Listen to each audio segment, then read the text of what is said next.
Thank you ma'am. ऐसे ही Hindi medium का नाम हमें ऊपर लिख के जाना है।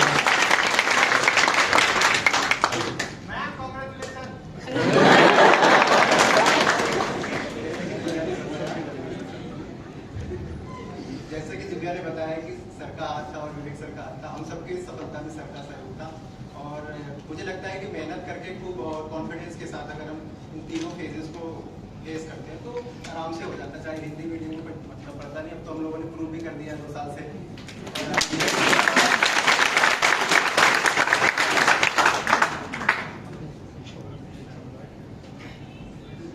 बोलो मैं तो भाई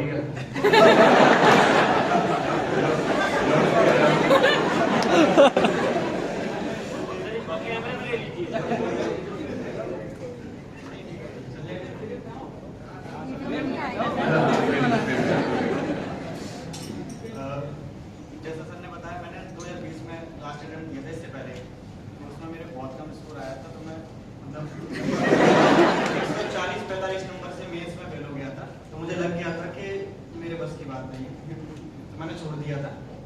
फिर जब वैकेंसी ज़्यादा आई 2022 में, तो मुझे लगा कि नहीं हो सकता है। अच्छा था। मैंने कहा एक बार और कोशिश करते हैं। फिर अब जैसा कि सब बता रहे हैं मेंस मेंटरशिप का, तो मुझे लगता है उसका बहुत बड़ा योगदान है, क्योंकि केवल 249 नंबर थे मेरे जीएस में 2018 में। तो अब चूंकि सिलेक्शन हुआ है तो नंबर अच्छे तो हुए होंगे।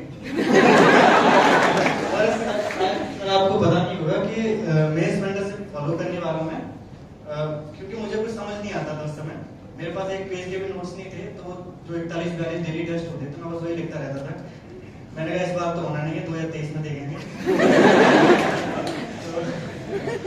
तो मैंने वो सारे लिख दिए इस बार भाव से।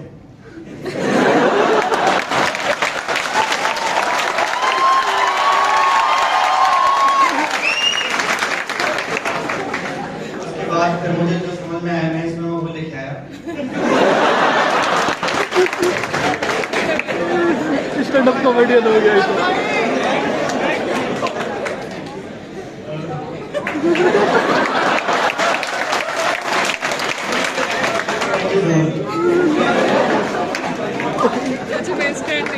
अच्छा था।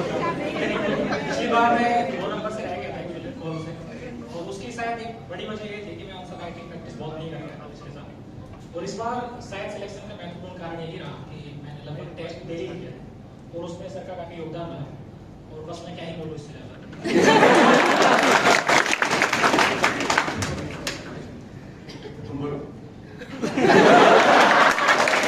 मेरे लिए आज बोलने से ज्यादा महसूस करने की बात है।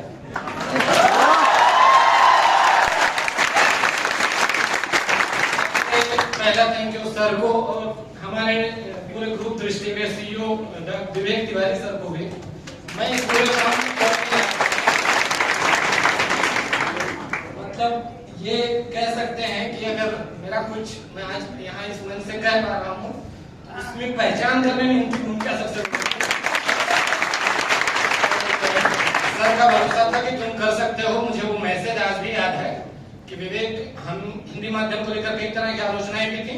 सर ने कहा था कि मुझे तुम्हारे ऊपर भरोसा है, तुम अपनी टीम के साथ मिलकर इस पूरे सिनेरियो को चेंज कर सकते हो। हमने स्टूडेंट से सहयोग मांगा कि हम एक सिस्टम के साथ सर के मार्गदर्शन में आप काम करेंगे और आप बस हमें फॉलो कर लीजिए। हमें कमियां पता है, माध्यम इस पूरे यूपीएससी तैयारी में कोई बाधा नहीं है।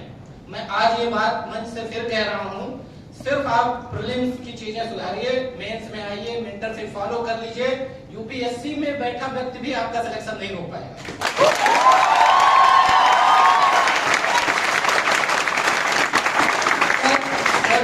दृढ़ प्रतिज्ञा है कि एक समय हम खत्म करेंगे इस भेदभाव को।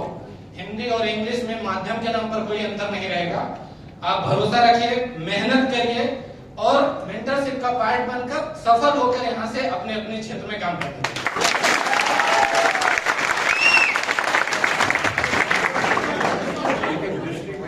जो हम लोग काम करते हैं, करीब 1500 लोग काम करते हैं।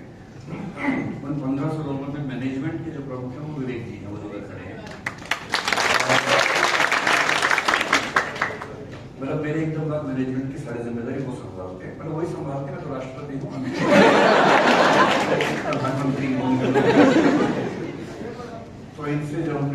किया कि मेंटरशिप का प्रोजेक्ट बड़े पैमाने पर करना है, तो हमारी सहमति बनी कि ये भी विवेक है, वो भी विवेक है कि इनको इस काम में लेके आते हैं।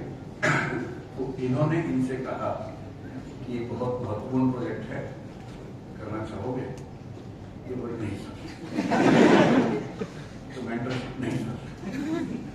तो इनको जबरदस्ती खेत में भेजा गया, जाओ बहुत उपजाऊ भूमि है, बस हल चलाने की दे रहे हैं।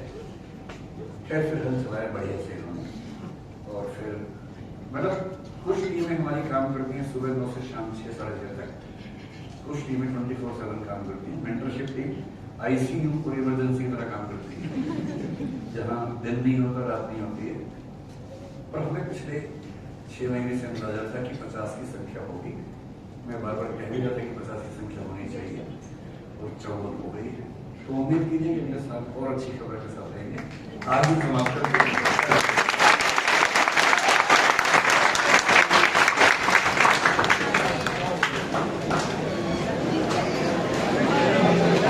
भीड़ दिखा दो।